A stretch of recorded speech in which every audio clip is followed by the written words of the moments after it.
சக்கரை ஒரு 50 கிலோ, அரிசி ஒரு 30 கிலோ, கோதுமை ஒரு 40 கிலோ, எல்லாத்தையும் அமுக்கணும். சார் ஆ சார் ரேஷன் கார்டு வேணும் சார். ரேஷன் கார்டு வேணுமா?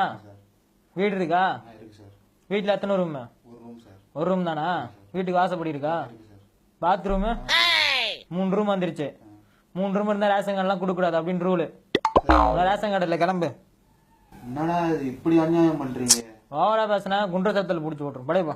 ஐயா ஆ இந்த ரேஷன் கார்டு. ரேஷன் கார்டு வேணுமா? ஆமாய்யா. கல்யாணம் ஆயிடுச்சா? ஆயிடுச்சியா. எத்தனை பொண்ணாட்டி? ஒரு பொண்டாட்டி தான் ஐயா. ஒரு பொண்டாட்டி தானா? எத்தனை குழந்தைங்க? 3 குழந்தைங்க. 3 குழந்தைங்களா? ஆமாய்யா. ஒரு பொண்டாட்டி 3 குழந்தை இருக்கிறீங்க, ரேஷன் கார்டு கிடையாது. 5 பொண்டாட்டி 10 குழந்தை இருக்கணும், அப்பதான் ரேஷன் கார்டு. புது ரூல்ஸ் சென்ட்ரல் கவர்மெண்ட்ல இருந்து வந்திருக்கு, சரியா? ரேஷன் கார்டுலாம் கிடையாது, கிளம்பு. இது என்ன புதுசா இருக்கு? அதெல்லாம் அப்படிதான், அப்பப்போ ரூல்ஸ் மாத்துவோம். போ. ரேஷன் கார்டு வேணும் சார். ரேஷன் கார்டு வேணுமா? வீட்டுல 4 வீலர் இருக்கா? 4 வீலர் இல்ல சார். 4 வீலர் இல்லையா? 2 வீலரு? 2 வீலர் இருக்கு. பைக் இருக்கா? பைக் இருக்கு. சைக்கிள்? சைக்கிளும் இருக்கு சார். ரன்னிங் சேர்த்தா 4 வீலர் வந்துருச்சு. 4 வீலர்ல இருந்தா ரேஷன் கார்டு கிடையாது, கிளம்பு. புது ரூல்ஸ். போ போ போ. ரேஷன் கார்டு வேணும். ரேஷன் கார்டு வேணுமா? ஆமா. ஜட்டி போட்டுக்கிறியா? ஜட்டியா? என்ன ஜட்டி போட்டுக்கிறா? ஜாக்கி ஜட்டி. ஜாகி ஜட்டியா? ஆமா. ஜாகி ஜட்டி போட்டவங்களுக்குலாம் ரேஷன் கார்டு இல்லைன்னு புது ரூல்ஸ். காவி ஜட்டி போடணும், ஜட்டி காவி ஜட்டி போட்டாதான் ரேஷன் கார்டு, சரியா? போ. நம்ம நாடு எங்க தான் போதும். I need my ration card. Ration கார்டா? Yeah. தினமும் வீட்டுல பசுமாடு வளர்த்து சாமி கும்பிடுறியா? No. இல்லையா? No. நம்ம காலைல வெறும் வயிற்றுல மாட்டு கோமியம் குடிக்கிறியா? You mean urine? Kavi urine. No. I don't drink urine. இல்லையா? No. ரேஷன் கார்டு இல்ல, கிளம்பு. You bullshit. What the fuck, man? ஐயா, அதிகாரி ஐயா, ரேஷன் கடையில எதுவும் கொடுக்காம எங்க வயித்துல இப்படி அடிக்கிறீங்களா ஐயா? நான் ஏழையா? ஆமா ஐயா. ஏழைங்களா இதுக்கு இந்தியாவில் உயிரோடு இருக்கீங்க, போய் இங்க சாவுங்க. அதனாலதான் புது புது திட்டம் கொண்டு வந்து ஏழைங்க எல்லாத்தையும் கொள்றோம் இந்தியாவில். இப்படி புது புது திட்டம் எடுத்துட்டு வந்து எங்க குடும்பத்தை அடிக்கிறீங்க, எங்களை ரொம்ப கொடுமைப்படுத்துறீங்க ஐயா. நீங்க நல்லாவே இருக்க மாட்டீங்க, நாசமா போயிடுவீங்க. இங்க இங்க ஒரு நிமிஷம். ஐயா ஐயா ஐயா, ஓவரா பேசுனீங்களா?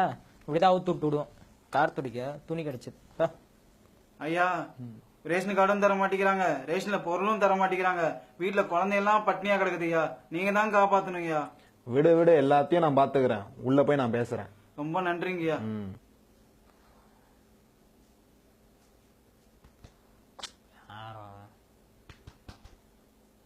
தலைவரே உட்காருங்க. தலைவரே உட்காரு. தலைவரே, நீங்க சொன்ன மாதிரி ஊர் மக்களுக்கு யாருக்கும் ரேஷன் பொருளே கொடுக்கல, எல்லாத்தையும் நாமளே அமைக்காச்சு. லாரி எடுத்துட்டு வந்திருக்கீங்களா? எல்லாத்தையும் ஏத்திக்கிங்க. அவங்க எல்லாம் உயிரோட இருந்து என்னத்தை சாதிக்க போறானுங்க, என்னத்தை கிழிக்க போறானுங்க? அவங்களாம் இதுக்கு உயிரோட வாழணும். எல்லா பொருளும் நீங்க வச்சுங்க. உங்களை மாதிரி அரசியல்வாதிங்க தான் நல்லா வளரணும். அதுக்காக தான் இந்த அரசாங்கமும் இந்த திட்டங்களும், சரிங்களா?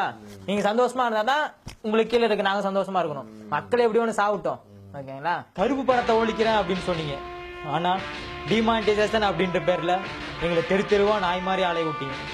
விலைவாசியை குறைப்பீங்க அப்படின்னு பார்த்தா ஜிஎஸ்டி அப்படின்ற பேர்ல எல்லா அடிப்படை பொருளுக்கும் விலை ஏற்றி எங்களுக்கு ஆப்பு வச்சிங்க. ரேஷன் கடையில் நடக்கிற ஊழலை குறைப்பீங்க அப்படின்னு பார்த்தா ரேஷனையே ஒழிச்சு ஏழைங்க வயிற்றுல அடிக்கிறீங்க.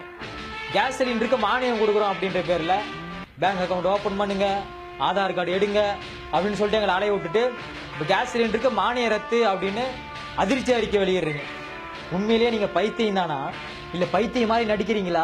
Spirulina Organic Products. நாங்கள் தலித் மக்களை நிர்வாணப்படுத்துவோம், மாட்டிறைச்சி சாப்பிடுவர்களை அடித்தே கொல்லுவோம், விவசாயிகளை நிர்வாணமாக்கி நடுரோட்டில் அலைய விடுவோம், அப்துல் கலாம் சிலைக்கருகில் பகவத்கீதையை வைத்து மத கலவரங்களை உண்டாக்குவோம், நாட்டில் ஏழைகளே இருக்கக்கூடாது என்பதற்காக ஏழைகளையும் அடித்தட்டு மக்களையும் கொல்லுவோம்.